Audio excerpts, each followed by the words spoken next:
नमस्कार. नमस्कार. आज आपण संभाजीनगर आणि संभाजीनगरामधलं तालुका फुलंब्री, तालुका खुलताबाद अशा या परिसरात तालुका फुलंब्रीपासून खुलताबाद जवळ आहे. आणि बाजार सावगीमध्ये परवाचा आपण जो पाहिला होता छोटासा कापणी झालेला होता, पण आज पूर्ण परिसरात रामचंद्र पुंट यांच्या शेतावर उभं आहे. आणि डेमो परवाचा झाला, पण शेतकऱ्याला स्टेप्स माहीत झाल्या, शेतकऱ्याला त्या शून्य मशागतीच्या तंत्रज्ञानाच्या पायऱ्या माहीत झाल्या. आणि पायऱ्या एकदा शेतकऱ्याला समजल्या का पहिली पायरी बेड तारी, त्याला कोण मारी. बेड आमचा शेतकऱ्यांना तारला आहे, आपण बघू शकता. आणि बेडवर कापणी केलेली आहे, खोरं बघू शकता, खोरं दिसत आहे. आणि हे खोरं सगळे दिसत आहे. आणि पहिली पायरी म्हणजे बेड तारणे, दुसरी पायरी म्हणजे जमिनीच्या भूपृष्ठापासून पिकांचे खोडं कापणे, ते आपण बघू लागलो. आता यानंतर हे तंत्रज्ञान नानाजी देशमुख संजीवनी प्रकल्पाअंतर्गत आलेले आहे. आणि आपण बघू शकता. आणि इथं आता आपण शेतकऱ्याची शून्य मशागत तंत्रज्ञानाची महती जाणून घ्यावं. नमस्कार रामचंद्र भाऊ. नमस्कार. आपण जरा आता कापणीविषयी समजून सांगा. आणि यावर्षी या भागामध्ये चोपनयुक्त जमिनीमध्ये किती रान होईल, कसं होईल, काय होईल, तुम्हाला जोडीदार किती होईल ते समजून सांगू शकता. धन्यवाद. तुम्ही बोला आता.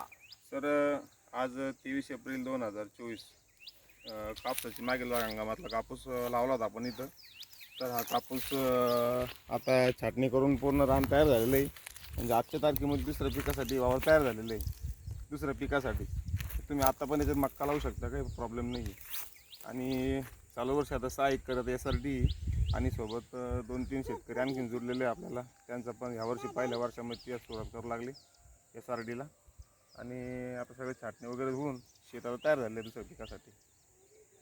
म्हणजे जमीन तुमची तयार झाली. हो, आज जमीन तयार झाली माझी, तयार झाली. कापणी झाली, जमीन तयार झाली, कापणी झाली, जमीन तयार झाली. आणि हा याच्यामध्ये आता चालू वर्षामध्ये आता पहिल्या पिकाला तर या तुमच्या नांगराचा खर्च वाचला, रोट्याचा खर्च वाचला.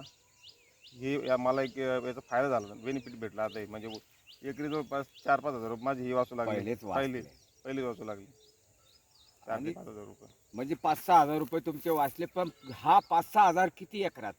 एका एकरात एका एकराचा. आज 6 एकर किती पैसे वाचले? 30,000 रुपये. 30,000 रुपये वाचले म्हणता शेतकरी. आणि आपण सर डिझेल वाचवलं देशाचं, त्याच्यानंतर डिझेल वाचवलं, त्याच्यानंतर तुमचं पैसे वाचवले. आणि याच्यामुळं फायदा म्हणजे शेतकऱ्याला आता ट्रॅक्टरचं बी डिझेल खर्च आहे, आणखी मेंटेनन्स आहे, लेबर कॉस्ट आहे. याचा आपण फायद्यामध्येच आता 15-20-30 हजार रुपयाला. आता जमिनीचा कर्ब कसा वाढेल? आता हे मुळाचं, ही जी मुळं आहे ना, आता हे खोडं. पुढच्या पिकासाठी जे खोडे आता ह्या खोडाचे मुळं दुसऱ्या पिकासाठी समजा शेणखताच येते. आता हे जे खोडं आहे दुसऱ्या पिकासाठी, आता हे कुजणार याला भेटणार, हे कुजणार याला भेटणार. करेक्ट. आणि शास्त्र कळलंय, हो, पायरी कळली. पहिली पायरी बेड तारी, बेड तारी त्याला कोण मारे. मग कोण मारी. इथं बेड तारलाय. हो, दुसरी पायरी छाटणी केली आपण, कापणी. कापणी की छाटणी तिसरी पायरी तणांचा बंदोबस्त तणनाशकांना. म्हणजे बेड तारणे पहिली पायरी, बेड तारणे, बेडच तारणे, बेड न मोडणे. दुसरी पायरी कापणी करणे.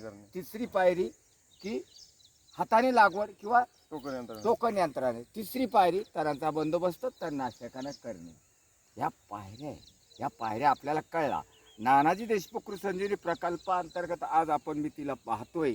आणि शून्य मशागत तंत्रज्ञान हळूहळू कसा जोर पकडतं हे आज प्रत्यक्ष उदाहरण आपण बघू लागलो. आणि कशा अगदी जिवंत उदाहरण आहे. तिथं उभा आहो आपण शेतामध्ये आणि पायरी समजून घेतल्या शून्य मशागतीच्या. आणि आज हे क्षेत्र 5-6 एकर. आणि जोडीला तुम्ही म्हणले की 2-3 शेतकरी 4 शेतकरी होणार यावर्षी. म्हणजे शेतकऱ्यांनी दिलेलं तंत्रज्ञान शेतकऱ्याला हे अतिशय सोपं वाटतं समजून घेण्याची, त्याची फायदा म्हणून जो शेतकरी तुम्ही तयार करणार यावर्षी, सर्व शेतकऱ्यांना माझं आव्हान आहे, तुम्ही जो तयार करणार त्या अगोदर शून्य मशागत काय आहे, कशी आहे ते समजून घ्या, गरजेचं आहे. त्यामुळे तुम्हाला प्रत्यक्ष इथं आणून मी प्रशिक्षण व्हिडिओद्वारे दिलेलं आहे. आणि आज मी तिला झालेलं आहे ते, आणि आपल्याला समजलेलं आहे. धन्यवाद.